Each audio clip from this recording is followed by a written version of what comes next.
A day in my life as a nanny slash kusinera diri sa Qatar. For today video day. Yata yun. Sounds familiar pero layo ra. Layo ra dyan kaadyo. Wala to sa kumingking. Oh, shout out dyan. Alam nyo na. Kay ba mo og kinsa na nga kuan. Kinsa na nga intro. O, diba? So, kuan ba? Bisag dita famous. Piling-piling raning ato mag-adi in my life punta pa nagsakay. Medyo di man ta busy karong adlaw is kuan man jud Bernice is busy day pero kay tungod wala pa man ang ako ang alaga ang bagong kambal wala pa nasa hospital pa sila so ako naman wala koy luto karon nga Friday ha kay adto ang lunch sa lola di ba so nakahimo-himo ta og kuan ron mga mini vlog kuno mini dayto di ba mo na akong porma. Inga na ko ini kabuntag pero syempre nagvideo pa yata giandam na gud giset god inga naman jud ta di ba pilingon ba yata nga vlogger di ba kay sayang pud ang ato ang kuan sayang ang ato ang YT bahalag dili na to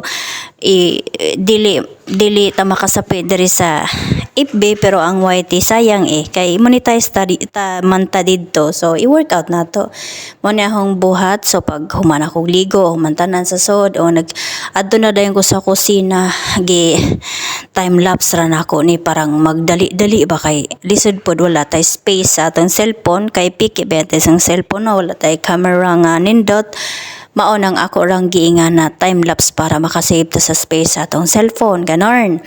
So nagluto gihapon ko bisag Biyernes kay para sa among lolo nga naa diri may lolo man mi diri good so lutuan na mo na og Biyernes separate na sa luto diri sa sulod pero sa sulod wala si lolo lang tapos wala ra koy 1 hour diha nga nagkisi-kisi sa kusina nagkisi-kisi kog taman-taman anak kay manghinlo ko gamay-gamay sa among sulod sa balay kay wala man intaw nang akong manghod tuaman sa ospital mo may nagbantay ni amo siya may kauban didto kay lisod na di pa man gatindaw ang atong bagong nanganak so inga na lang piling-piling lang ko nga mini vlog o di ba sana all naska sayang nga to ang kuanday sayang ang atong YT kung atong pasagdan so i-workout po na to mag mini vlog tayo di ba oh maura na ang akong gibuhat diha guys nagluto ra ko og kanang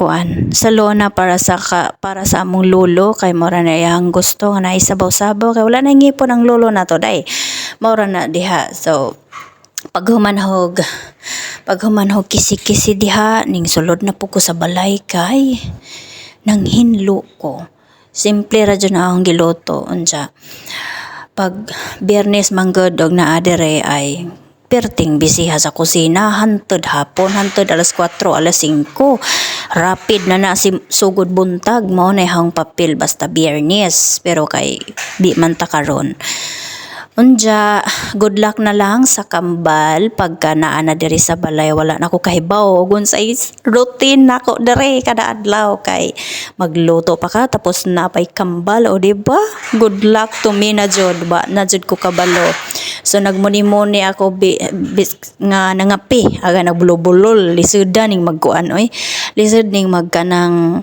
voice over unja kamo na mag-adjust ha kay nagbisaya na jud ko kay para madali og kahuman ang ako ang voice over kapoy magtagalog kapoy magbisaya kay magkabulol-bulol ta magtagalog kabulol-bulol gyapon ay wa na so mora jud na kanang multitasking gihapon ko naa sa kusina kay naaman koy mga hipuson limpyuhon mo na diha bitaw guys oy maora jud nintay akong mabuhat og mag-video ko kay bawal ba yapod mag-video diri so i-check na nato ang ato ang giluto kay hapit na patapos na yan so pwede na kong magpaw nakalungag na pud ko para partner ana nga sudan ni lolo so ready na ang tanan para kay lolo pag human ako is lupad na po ko sa kwarto kay maligo kay sang mamata na ang panganay na kong alaga o di ba ganyan ang buhay ko day o di ba nani slash kusinera so tapos na akong naligo wirik ang person ulang murag 2 minutes 3 minutes ra siguro ko maligo bao basta kay di man ko kinahanglan maligo og dugay kay halos man ko katulo kaupat maligo sa sang adlaw, di ba? So ang labhonon nato is kinahanglan po natong bitbiton ta mo adto nako guys kay manglaban ako, manlaba ko sa pa. Oh, for today's video is maura to. Di ba? Thank you for watching guys. Nagphotoshoot ang nani guys sa kusina. Thank you guys. Please follow, subscribe sa akong channel. Bye.